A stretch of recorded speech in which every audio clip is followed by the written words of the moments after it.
샬롬, 당신은 이 땅에 속해 있지 않습니다. 요한복음 17장 16절. 복음의 신조 제3장 재제거는 나의 것입니다. 세 번째 복음의 신조는 이것입니다. 재제거는 나의 것입니다. 재제거와 재용서. 여기에서 말하는 재제거는 우리가 일반적으로 생각하는 재용서와는 구별되는 개념입니다. 대부분의 성경 번역본에서는 제사함, 제용서라는 표현이 나올 때 거듭나면서 본성적으로 죄성을 완전히 없애는 것을 가리키는지 아니면 거듭난 후에 범한 죄의 행동을 해결하는 것을 가리키는지 구분하기가 쉽지 않습니다.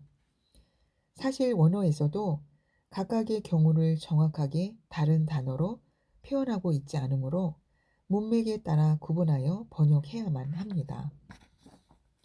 이에 킹 제임스 영어 성경에서는 문맥상 예수님께서 십자가에서 우리의 죄를 사하시고 죄 문제를 해결하셨다는 내용은 죄 제거, 그 이후에 우리가 행동으로 지은 죄를 하나님께서 용서하신다는 내용은 죄 용서로 구분하여 적고 있습니다.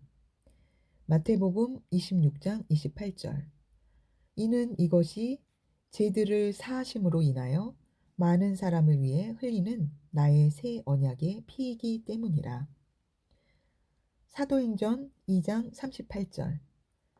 베드로가 그들에게 답변하기를 회개하라. 그리고 죄들을 사함 받은 것으로 인하여 너희 각자는 예수 그리스도의 이름으로 침례를 받으라. 그리하면 너희가 성령의 선물을 받으리라.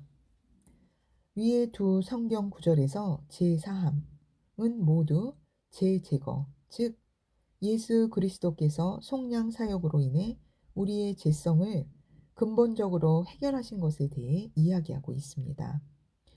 예수 믿고 거듭날 때 우리는 1차적으로 죄의 본성 문제를 해결받습니다.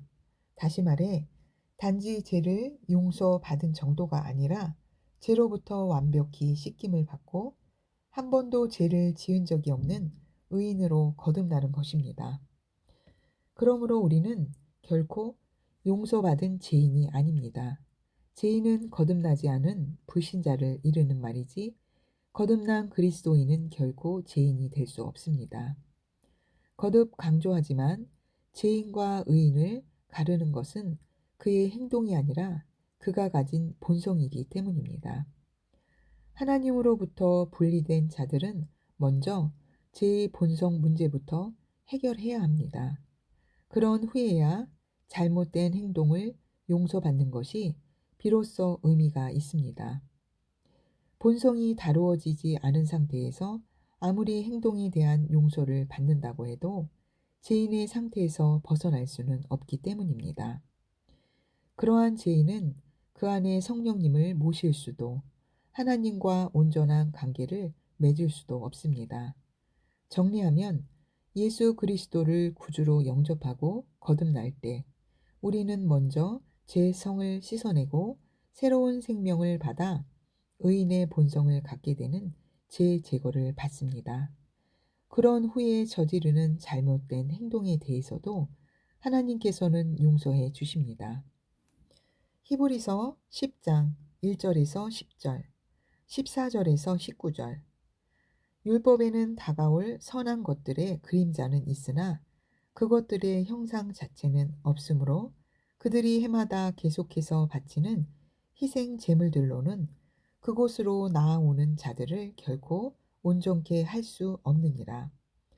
그랬더라면 그들이 제물 드리는 일을 그치지 아니하였겠느냐?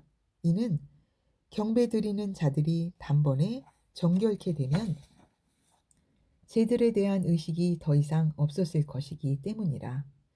그러나 이 희생 제물들로 인하여 해마다 죄들을 다시 기억나게 하였나니 이는 황소들과 염소들의 피로는 죄들을 제거하는 것이 불가능하기 때문이라. 그러므로 그가 세상에 오실 때에 말씀하시기를 주께서는 희생 제물과 예물을 바라지 아니하시고 나를 위하여 한 몸을 예비하셨도다. 주께서 번제들과 속죄제들은 기뻐하지 아니하셨으니 그때 내가 말씀드리기를 오 하나님이여 보소서 두루마리 책에 나에 관하여 기록한 것과 같이 주의 뜻을 행하려고 내게 왔나이다 하였노라 하였도다.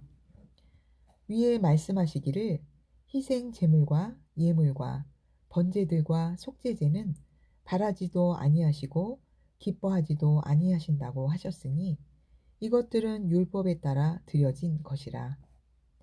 그때 말씀하시기를 오 하나님이여 보소서 주의 뜻을 행하려고 내가 왔나이다 하셨으니 첫 번째 것을 폐하심은 두 번째 것을 세우려 하심이라.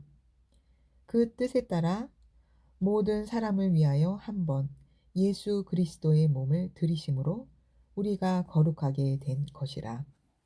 이는 그가 한 번의 제사로서 거룩하게 된 자들을 영원히 온전케 하셨기 때문이라. 그것에 관하여 성령께서도 우리에게 증거자가 되셨으니 이는 그 후에 그가 미리 말씀하시기를 그날들 이후로 내가 그들과 세울 언약이 이것이라. 주가 말하노라. 내가 나의 법들을 그들의 마음들 속에 두고 그들의 생각에 그 법들을 기록하리라. 또 그들의 죄들과 불법들을 다시는 기억하지 아니하리라고 하셨습니다. 이제 이것들을 용서하신 곳에는 더 이상 속죄제가 없느니라. 그러므로 형제들아 우리가 예수의 피로 인하여 담대하게 지성소에 들어가나니 구약의 속죄는 동물의 피로 죄를 덮는 것일 뿐 결코 죄를 근본적으로 제거하지는 못했습니다. 그들은 매년 속죄제를 지낼 때마다 오히려 자신의 죄성을 재확인할 뿐이었습니다. 그러나 예수께서 자신의 몸을 제물 삼아 단번에 영원한 속죄제를 드림으로써 우리는 죄의 본성에서 완전히 벗어나 온전케 되었고 거룩하게 되었습니다. 하나님께서는 이제 새 언약으로 들어온 우리를 보실 때 죄와 불법은 기억하지 않겠다 하셨습니다. 그러므로 하나님 앞에서 죄를 가리고 정결함을 인정받기 위한 속죄 제사는 이제 우리에게 더는 필요하지 않습니다. 사도행전 10장 43절 그분에 대하여 모든 선지자도 증거하기를 누구든지 그를 믿는 자는 그의 이름으로 말미암아 죄들의 사함을 받으리라고 하셨느니라. 위의 구절도 예수 이름을 믿음으로 말미암아 근본적으로 죄의 본성이 다루어지는 것에 대해 말하는 것으로 한글 성경에서 죄들의 사함이라고 번역된 부분을 킹 제임스 영어 성경에서는 죄 제거라고 적고 있습니다. 요한복음 1장 11절에서 13절 그가 자기 땅에 오매 자기 백성이 영접하지 아니하였으나 영접하는 자 곧 그 이름을 믿는 자들에게는 하나님의 자녀가 되는 권세를 주셨으니 이는 혈통으로나 육종으로나 사람의 뜻으로 나지 아니하고 오직 하나님께로부터 난 자들이니라. 불신자는 그들의 아버지인 마귀의 본성을 가지고 있습니다. 본성은 태어날 때 주어지는 것으로 그것을 바꾸는 방법은 다시 태어나는 것뿐입니다. 그렇기 때문에 우리는 본성의 문제를 해결하기 위해서 반드시 거듭나야만 합니다. 예수 그리스도를 영접하면 우리의 본질적인 영이 하나님의 영으로 말미암아 거듭나고 우리는 하나님의 생명을 받은 하나님의 자녀가 되는 것입니다. 복음의 신조 제3장 죄 제거는 나의 것입니다. 에서 죄 제거와 죄 용서에 대해 알아보았습니다.